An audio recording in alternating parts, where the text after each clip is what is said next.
Redemption's shadow. The dust devils danced a mocking jig outside the saloon doors as Maria was shoved into the harsh glare of the afternoon sun. The wooden platform felt rough beneath her bare feet, each splinter a tiny pinprick adding to the rising tide of her fear. The air hung thick with the stench of stale beer, sweat, and desperation, a cocktail unique to Redemption Gulch and utterly suffocating.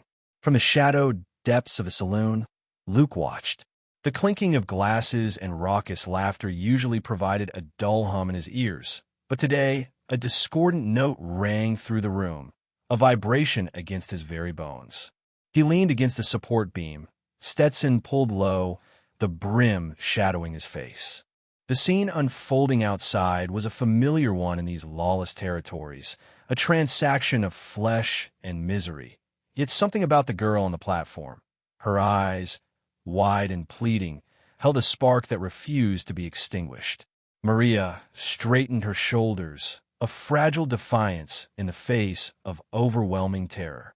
Her patched dress, once a vibrant blue, now faded and stained, clung to her thin frame.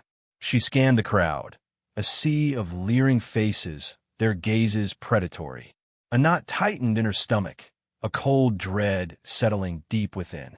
Bart the Butcher Thompson, a man whose reputation preceded him like a swarm of locusts, swaggered onto the platform beside her. His grin was a grotesque parody of human warmth, revealing teeth stained brown with tobacco juice. He ran a greasy hand down Maria's arm, eliciting a flinch she couldn't suppress. "Gentlemen," Bart's voice boomed, amplified by the expectant silence of the crowd. "Feast your eyes. We have here a fine specimen, ripe for the taquine. Maria Esperanza, brought to you fresh from, well, that ain't important. What is important is what she can do for you." He paused, letting his gaze linger on the man, milking the moment for all it was worth. "She's strong, she's trainable, and she's got a spirit that just won't quit. Perfect for housekeeping, if you catch my drift." A wave of crude laughter erupted from the crowd. Luke's hand tightened around his glass, the cheap whiskey sloshing precariously close to the rim. The air in the saloon seemed to grow heavy, thick with unspoken depravity. "Now, I know what you're thinking," Bart continued, his voice dripping with false sincerity. "What's a prize like this worth? Well, let me tell you, she's worth more than all the gold in this dusty town." He punctuated his claim with a sharp tug on Maria's hair, forcing her head back. A gasp escaped her lips. "But, being the generous man I am, we'll start the bidding low. Real low. $50. $50 for a lifetime of companionship." The bidding started slowly, a few tentative offers tossed into the air. Maria closed her eyes, willing herself to disappear. Each bid felt like a physical blow, chipping away at her remaining dignity. Luke pushed himself away from the support beam. The laughter, the leering faces, Bart's oily pronouncements, it was all a bit much. He'd seen worse, plenty worse, but something about Maria's quiet strength, her refusal to break despite the obvious terror, resonated within him. A flicker of something long dormant, something he thought he'd buried deep in the unforgiving soil of his past, stirred within his chest. The price climbed slowly, agonizingly. 75. 100. The offers were coming faster now, the desperation palpable in the voices of the bidders. Maria felt a tear escape and trace a path down her cheek. Bart's eyes gleamed. "Come on, gentlemen. Surely we can do better than that. This ain't just any woman, this is—" Luke cut him off. 200. His voice, low and gravelly, sliced through the cacophony. All eyes turned toward the saloon doors, where he stood silhouetted against the dim light. A hush fell over the crowd. $200 was a considerable sum, enough to buy a decent piece of land, a good horse. Whispers rippled through the onlookers. Bart's smile faltered, replaced by a flicker of annoyance. "Dusty Callahan," he drawled, recognizing the bounty hunter. "Didn't expect to see you taking an interest in acquisitions." Luke ignored him, his gaze fixed on Maria. He saw the briefest flicker of hope ignite in her eyes before she quickly lowered her gaze. 250. A voice called from the back of the crowd. A burly man with a scarred face stepped forward. Luke didn't hesitate. 300. The air crackled with tension. Bart's eyes narrowed, calculating. He knew Luke had a reputation for getting what he wanted and for being damn good with a gun. Going once, Bart announced, his voice regaining its oily smoothness. Going twice. 350, the burly man shouted, his face flushed with anger. Luke took a step forward, his hand instinctively moving towards the gun holstered at his hip. He hadn't drawn a weapon in months, hadn't wanted to, but the cold steel felt familiar, a grim comfort in this den of vipers. 400, Luke said, his voice barely a whisper, but carrying with it the weight of unspoken threat. He met Bart's gaze head-on, his eyes like chips of flint. That's all I got. Bart licked his lips, his eyes darting between Luke and the crowd. 400 was more than he expected, more than Maria was probably worth. But something in Luke's eyes, something dangerous, made him hesitate. Sold, Bart declared, his voice tight. Sold to Dusty Callahan for $400. He turned to Maria, his grip tightening on her arm. All right, girl, yours now. Let's go get the paperwork. He never finished the sentence. Before anyone could react, Luke was on the platform, his hand a blur as he drew his gun. The first shot took Bart clean through the shoulder, sending him sprawling. The second and third shots found their marks in the burly man who had been bidding against him and in Bart's closest henchman. Pandemonium erupted. Get down, Luke yelled at Maria, grabbing her hand and pulling her towards the edge of the platform. The crowd scattered, a chaotic mass of bodies. He didn't wait to see what happened next. He only knew that Maria was going with him, and he'd be damned if he let anyone stop him. A price for freedom. The bidding had stalled. Maria stood before the assembled men, her gaze fixed on a knot in the rough-hewn planks of the makeshift stage. The air hung thick with the stench of sweat, cheap whiskey, and desperation. Dusty had seen enough. He pushed through the throng, the clink of spurs on packed earth momentarily silencing the leering crowd. He stopped at the edge of the stage, his eyes, the color of weathered steel, meeting Bart's. I'll buy her. Bart, a man whose face looked like it had lost a fight with a rusty plow, chuckled, a sound like gravel grinding. Well, look what we have here. Dusty Callahan. Didn't think you cared much for company. Name your price. Dusty's voice was low even. Bart stroked his greasy beard. Seeing as it's you, Dusty, and seeing as Maria here has potential, I'd say everything you got. He gestured to Dusty's belt. Every last coin. Dusty hesitated for a fraction of a second. He'd been saving that money, the bounty from the Skinner job. It represented a new start, a chance to leave this life behind. But looking at Maria, at the faint tremor in her hands, he knew he had no choice. He reached into his pouch, the leather worn soft with age and use, and emptied its contents onto the stage. Gold and silver gleamed under the harsh afternoon sun. There, every cent. Bart's eyes widened, a flicker of genuine surprise crossing his face before being quickly replaced by his usual cruel amusement. He scooped up a handful of the coins, letting them trickle through his fingers. Seems fair enough. He nodded to one of his men, a hulking brute with a scar bisecting his lip. Untie her. The brute lumbered forward, knife in hand. As he reached for Maria's bonds, Bart spoke again, his voice dripping with false sincerity. Now, Dusty, I'm a reasonable man, and I wouldn't want you thinking you've been cheated. After all, you're a valuable asset to the community. Boys, the word was a signal. From the shadows of the saloon porch, from behind stacks of crates, Bart's men emerged, rifles leveled. They formed a semicircle around the stage, cutting off Dusty's escape. Maria gasped, her eyes darting from the guns to Dusty's face. He saw the fear there, but also something else, a spark of defiance. Seems I was wrong, Dusty, Bart said, his voice now hard. You ain't just buying her freedom.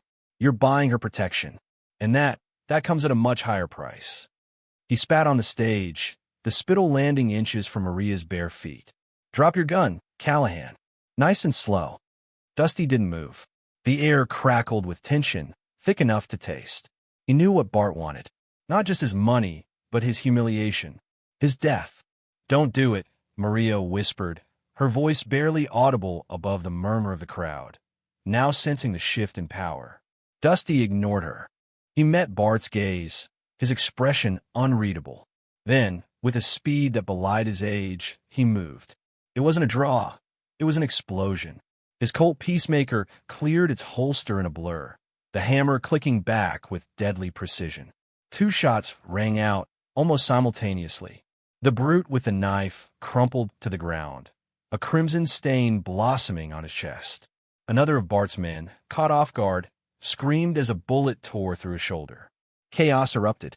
Bart roared, scrambling for cover behind a stack of barrels. His men opened fire, lead tearing through the air, splintering wood, and kicking up dust. Maria dropped to the floor of the stage, hands covering her ears.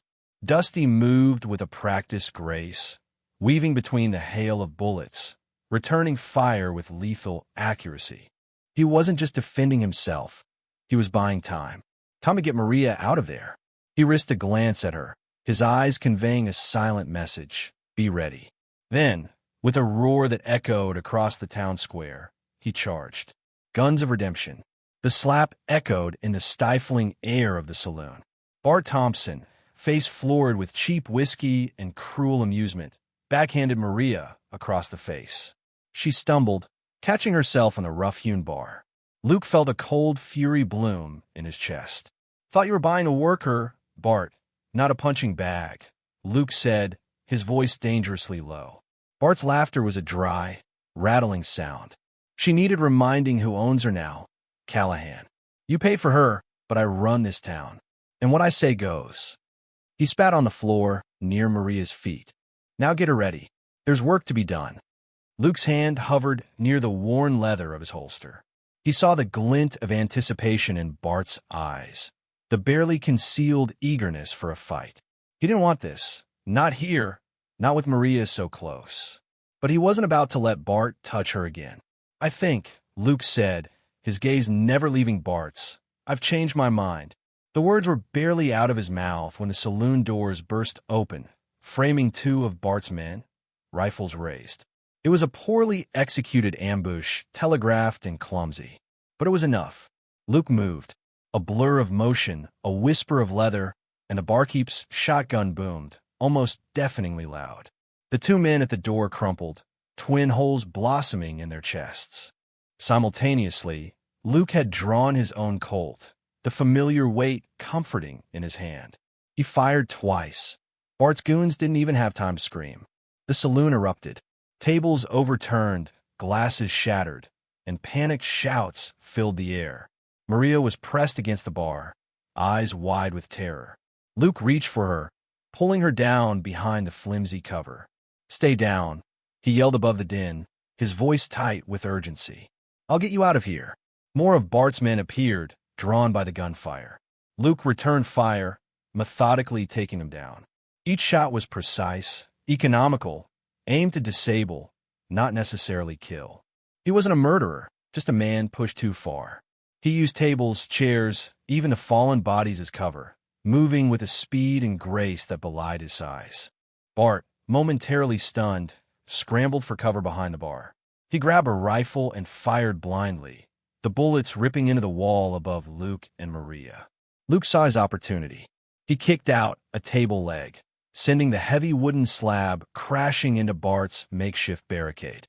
With a roar, Bart stumbled out into the open, rifle clattering to the floor. Luke didn't hesitate. He aimed low, squeezing the trigger. Bart screamed, clutching his leg as he fell. This ends here, Bart, Luke growled, leveling the Colt at Bart's head. Before Luke could finish it, Maria grabbed his arm. No, Luke. Please, don't become like him. Luke paused, his hand shaking slightly. He looked into Maria's eyes, saw the plea, the fear, and the quiet strength. He lowered the gun. Let's go, he said, holstering the Colt. He grabbed Maria's hand and pulled her towards the back exit, the gunfight still raging behind them. They burst out into the alley, the acrid smell of gunpowder clinging to their clothes. 2 horses were tethered nearby. Luke recognized them as belonging to Bart's men. Good enough. He hoisted Maria onto the back of one, then swung up behind her. "Hold on tight," he said, kicking the horse into a gallop. They thundered out of Redemption Gulch, leaving behind the chaos and the carnage. As they rode, Luke knew they were now fugitives, hunted by Bart and every lawman in the territory. But as he glanced back at Maria, her face pale but resolute, he knew he'd made the right choice. He may have lost everything, but he had found something worth fighting for. The guns of redemption had bought them a chance, and he wasn't about to waste it.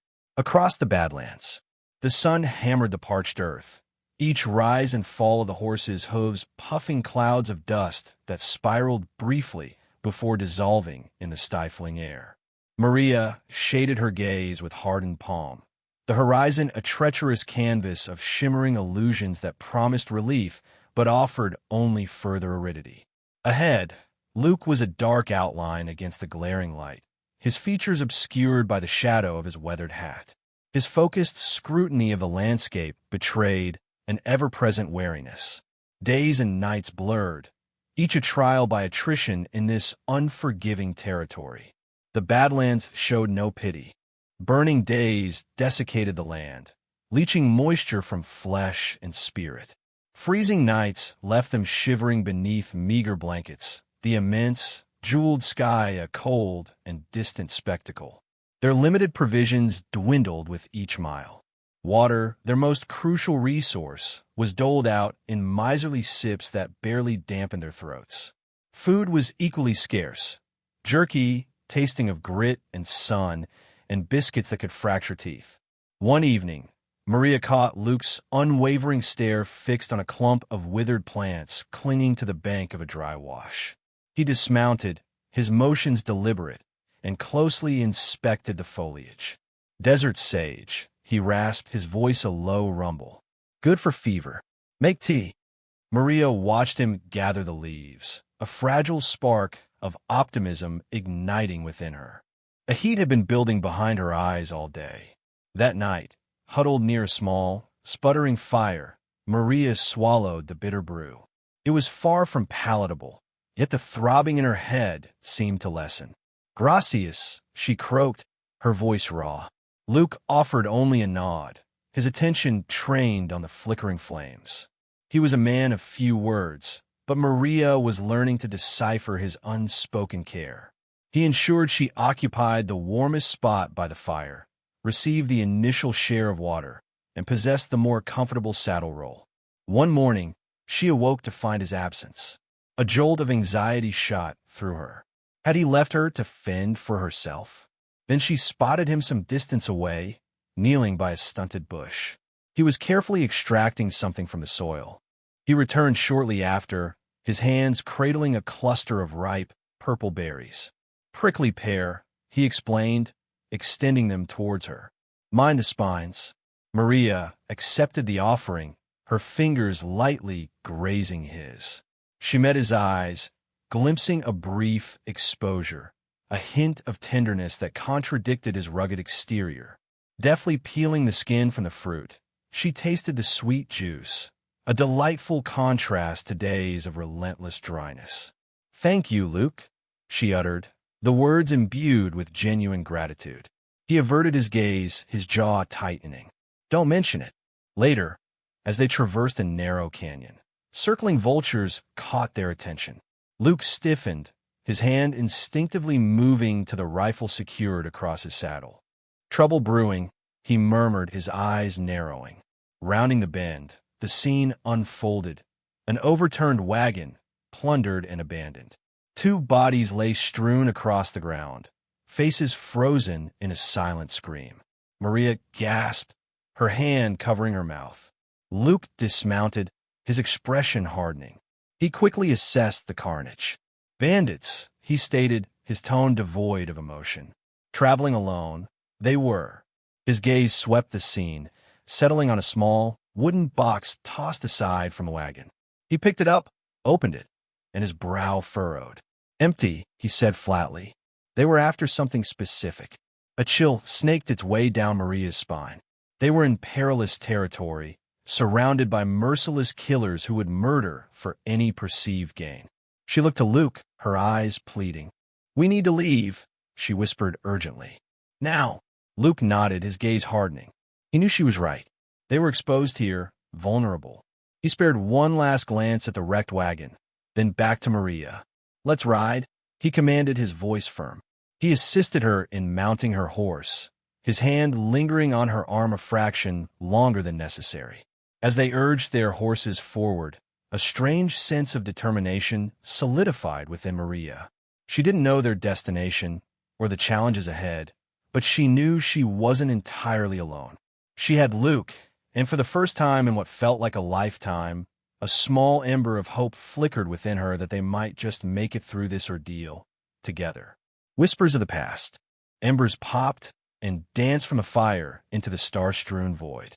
Maria ladled steaming rabbit stew. Its savory sent a paltry defense against the desert's frigid breath. Across the flickering light, Luke carved at a hunk of wood, features swallowed by the gloom. The silence hung, pregnant with untold stories. At last, Maria cut through it. "You rescue me, Luke." "Why, I can't fathom." A shrug was his only reply, eyes fixed on his carving. Felt like what needed doing. "You risked everything, though." She filled 2 tin bowls, offering one. "Help me understand." His fingers brushed hers as he accepted the offering, a contact brief as a lightning strike. "Some ghosts are best left undisturbed." Maria pressed on. "I was a convent orphan, raised by women fonder of coin than compassion. At 15, they bartered me to Vargas, claiming it a step toward a better future." Her voice wavered, yet her gaze held firm. "He had plans for me, plans he's put to many others." Luke's jaw clenched. Lifting his gaze, the flinty hardness in his eyes softened with an emotion she couldn't quite decipher. Was it pity? "He won't lay hands on you again." A nod, a shallow breath. "I became adept at evasion, at silence, at vanishing when required. But one can only disappear so many times." She paused, swirling the stew in her bowl. "What have you, Luke? What compels a man to ride headfirst into hell for a stranger?" He remained mute, the fire snap and hiss the only sound. Finally, a sigh, heavy with burdens. "I wore a ranger star. Texas." The word tasted like ash. "Tried to uphold the law. Believed I could make a difference." "What changed?" A hand raked through his already disordered hair. "A massacre. A band of outlaws. They stole everything." His voice dropped to a near inaudible rasp. "My wife. My little girl. Gone." The words lingered, thick with unspeakable pain. Maria's heart ached, raw with empathy. She reached across the divide, hovering her hand over his arm before settling it upon him. The muscles beneath her touch were taut as drawn wire. "I am so sorry, Luke." He didn't recoil, but stared into the inferno, lost in its roiling heart. After that, the law rang false. Justice. A phantom. I resigned. Became this. A bounty hunter. A specter, he corrected, the word a mere exhalation. Haunted by those I failed to save. A gentle squeeze of his arm. "You saved me." He finally met her gaze, a faint spark of something akin to hope glinting there. "Don't offer thanks prematurely, Maria. We are not safe yet. Vargas won't let this pass. He'll dispatch men. I am aware. No flinching. But this time I am not alone." He remained silent, but a hint of a smile played at the corner of his lips. He finished the stew, then stood, moving to the edge of the encampment, hand instinctively gripping his revolver. A silent guardian etched against the night. Maria watched, a nascent understanding unfolding within her. He was shattered, undeniably, but buried beneath the rough exterior, she detected a vestige of goodness, a lingering ember of the man he once embodied. Perhaps, just perhaps, they could aid one another in their journey back from the abyss. She knew, with an unwavering certainty that settled deep within her soul, that their ordeal had only just begun. The echoes of the past resonated around them. Yet for the first time in what felt like an eternity, Maria felt a fragile vine of hope unfurl. Razor's edge, the air, pungent with sage and the musk of impending rain, left a gritty film on Maria's teeth. She huddled deeper into her shawl, the threadbare wool a paltry defense against the wind's cruel bite slicing across the barren expanse. Luke's gaze, sharp as flint, swept the horizon. Hours they'd ridden, a desperate attempt to distance themselves from the recent turmoil. Words were few, but Maria felt his coiled tension, a palpable force field of anxiety. As they rounded a bend in the defile, a stark tableau stopped Maria cold. A dozen riders, draped in dust and radiating menace, sealed off the path. Their mounts, flanks slicked with sweat, spoke of a forced march, and glints of steel winked from beneath their ponchos. Well now, a voice drawled, dripping with venomous amusement. A figure separated from the pack, a woman riding forward with the casual arrogance of a predator. A face etched with hardship glared out from beneath a battered sombrero, a riot of auburn hair struggling to escape its confines.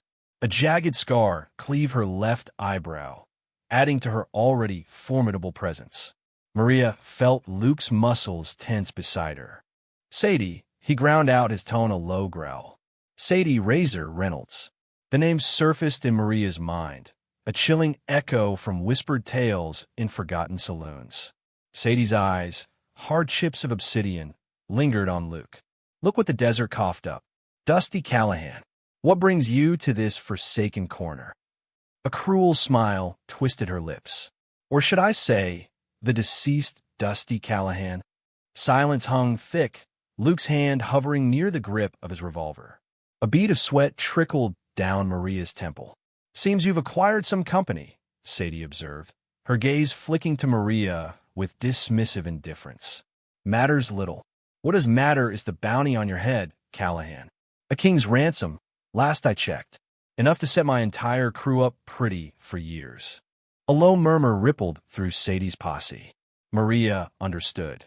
They were less principled outlaws and more craven opportunists, drawn like moths to the flame of Luke's notoriety. "I'm not looking for a fight, Sadie," Luke stated, his voice betraying nothing. Sadie cackled, a sound like nails scraping slate. "Fight found you, Callahan. Just so happens it's where my face." She spat, a brown stain against the ochre earth. "Boys, take him. Alive, if you can manage it. I want to watch him dance at the end of a rope." The outlaws surged forward, a churning wave of horseflesh and leveled weapons. Luke cursed under his breath.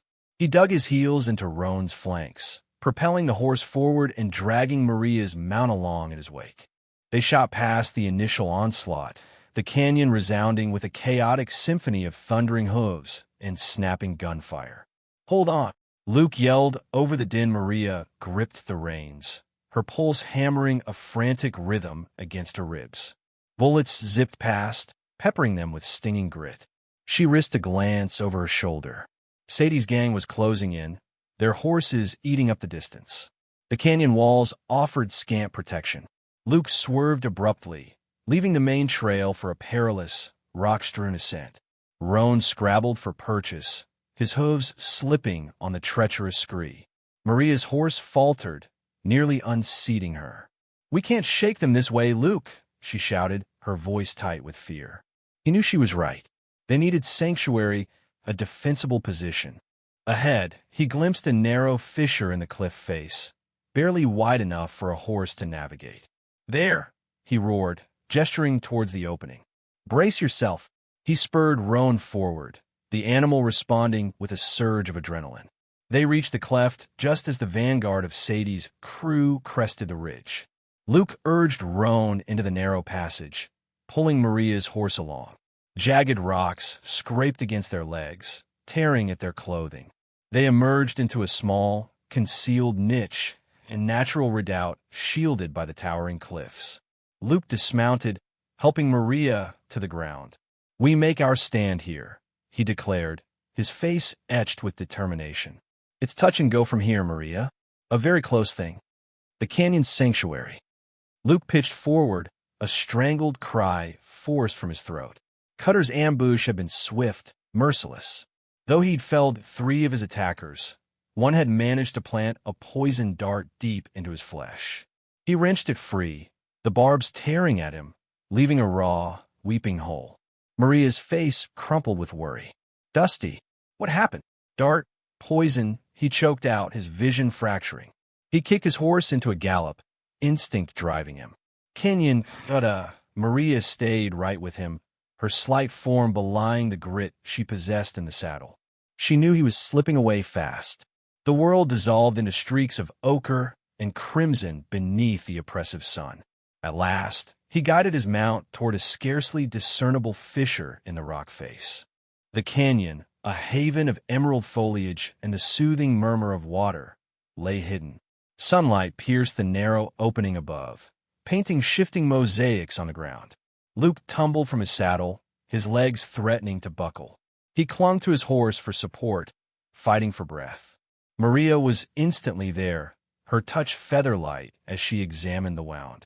"This is dire," she breathed, her brow furrowed in concentration. "But not beyond hope. I know of certain plants with the power to counteract this venom." While Luke slumped against a boulder, striving to remain conscious, Maria moved with practiced grace, gathering herbs and roots from the surrounding thicket. Her motions were economical and assured, a testament to a life lived in concert with the land. She crushed leaves, mixing the pulp with water from the stream, and carefully packed the poultice onto the injury. A wave of agony crashed over him, a scorching inferno that threatened to overwhelm him. He suppressed a groan, watching Maria at her work. Her focus was absolute, her touch surprisingly firm. He'd glimpsed her inner fortitude before, but now it was focused solely on him, a beacon in this unforgiving landscape. "This will leach out the toxin," she explained, her voice quiet but resolute. "It will sting, but it will aid in your recovery." Hours bled into one another. Luke swam in and out of consciousness, tormented by feverish hallucinations of Cutter and his men, the sun glinting off their rifle barrels. He registered Maria's voice, a cool balm against the chaos, and felt the gentle press of her hand on his burning brow. When lucidity returned, the sun was sinking, casting elongated shadows across the canyon floor. The pain in his arms still throbbed, but the fever had broken its hold. Maria lay asleep beside him, her head pillowed on her saddle. He studied her for a moment, his expression softening. He was in her debt, yet again. He shifted, careful not to disturb her slumber, and managed to sit up. Weak but alive, vigilance was paramount. He reached for his rifle, his hand closing on its familiar weight. Maria stirred, her eyelids fluttering open. "Dusty, you're awake." "Yeah," he croaked, his voice still gravelly. "Thanks to you." She offered a smile, a genuine, luminous smile that banished the darkness clinging to his spirit. "It was nothing, only the skills I possess." He chuckled, a low rumble in his chest. "Nothing, huh? You snatched me back from the brink." Again, they fell silent for a time, listening to the symphony of the canyon, the insistent chirping of crickets, the sighing of leaves in the evening breeze. He shared fragments of his past, the shadows that clung to him. She, in turn, spoke of her village, the kin she had lost, the life cruelly snatched away. As the night deepened, they exchanged stories and laughter, finding solace in the shared weight of their burdens. The canyon, their temporary sanctuary, felt like a world removed from the dangers that lurked beyond its walls. For a brief, precious interval, they found themselves secure. For a brief, precious interval, they were at peace. Showdown at sunrise. The dawn arrived like a thief, stealing the darkness with a blush of pale orange that painted the canyon walls. Maria was already awake, the scent of brewing coffee clinging to the cool morning air. Luke was still asleep, his face surprisingly boyish in repose, all the hard lines softened. A pebble skittered down the slope, breaking the silence. Maria froze, her hand instinctively reaching for the knife tucked in her waistband. Another pebble, then another, a deliberate cascade. She nudged Luke awake. "Company," she whispered, her voice tight. He was instantly alert, his eyes scanning the rim of the canyon. "Sadie," he breathed the name a curse. The first shot cracked through the air, splintering rock just above their heads. They scrambled for cover behind a cluster of boulders. the air filled with the acrid smell of gunpowder and the whine of ricocheting bullets. "Stay here," Luke ordered, his voice low and urgent. He moved with a practiced grace, drawing his revolver. Maria watched him, a knot of fear twisting in her stomach. But as she saw him disappear behind the rocks, a surge of protectiveness washed over her. She couldn't just hide. Not this time. Remembering the small pouch of dried chili peppers she'd been grinding for a stew, she grabbed it. It was a long shot, but it was all she had. When she heard Sadie's unmistakable, raspy voice barking orders, she knew it was now or never. Taking a deep breath, Maria darted from behind the rocks, flinging the chili powder into the wind. It swirled and caught, a crimson cloud aimed directly at Sadie's position. Sadie coughed, a strangled, furious sound. "Damn that little," she sputtered, clawing at her eyes. The distraction bought Luke precious seconds. He used the confusion to move, taking down two of Sadie's gang with swift, precise shots. The canyon echoed with the roar of gunfire and the desperate cries of wounded men. But they were still outnumbered. Luke was pinned down, bullets kicking up dust around him. Sadie, her face contorted with rage, had recovered and was closing in, her silver-handled revolver gleaming in the dawn light. Maria knew she had to do something, anything. She grabbed a fallen branch, its end sharpened to a crude point during a moment of idle whittling the day before. It was pathetic, but it was all she had. As Sadie raised her gun, Maria charged, screaming a wordless battle cry. The branch connected with Sadie's gun arm, sending the revolver flying. Sadie roared, turning on Maria, her eyes blazing with fury. Luke, momentarily stunned by Maria's audacity, recovered quickly. He fired, the bullet grazing Sadie's shoulder. She stumbled back, clutching her wound. The remaining members of her gang, seeing their leader falter, lost their nerve. They scattered, disappearing back over the canyon rim. The gunfire ceased, leaving only the sound of ragged breathing and the mournful cry of a hawk circling overhead. Luke stared at Maria, his eyes wide with disbelief. "What? What did you do?" Maria, trembling but exhilarated, simply shrugged. "I helped." She looked down at the makeshift spear still clutched in her hand, a faint smile playing on her lips. It wasn't very elegant, but it seemed to work. Sadie, spitting blood, glared at them from the edge of the canyon. "This isn't over, Callahan," she snarled. "I'll find you. And when I do—" She trailed off, her voice thick with venom, then vanished over the rim. Luke watched her go, his expression grim. He knew she meant every word. He turned back to Maria, his gaze softening. He reached out, gently brushing a strand of hair from her face. "You were incredible," he said, his voice rough with emotion. "You saved my life." Maria met his gaze, her own eyes shining with a newfound confidence. "We saved each other," she replied softly. The sunrise, now fully ascendant, bathed the canyon in a golden light, illuminating the bond forged in fire and blood. Their escape wouldn't be easy, but for the first time, Maria felt a glimmer of hope. They would face whatever came next together. A new horizon. The air vibrated, reeking of burnt powder as miniature cyclones of dust danced in the sunset's crimson wash. Sadie sprawled, her breathing shallow and uneven, the pistol slipping from her numb grasp. Above her, Luke stood, his revolver's muzzle still venting smoke, aimed at the baked earth. He appeared utterly spent, not just physically drained, but emotionally gutted.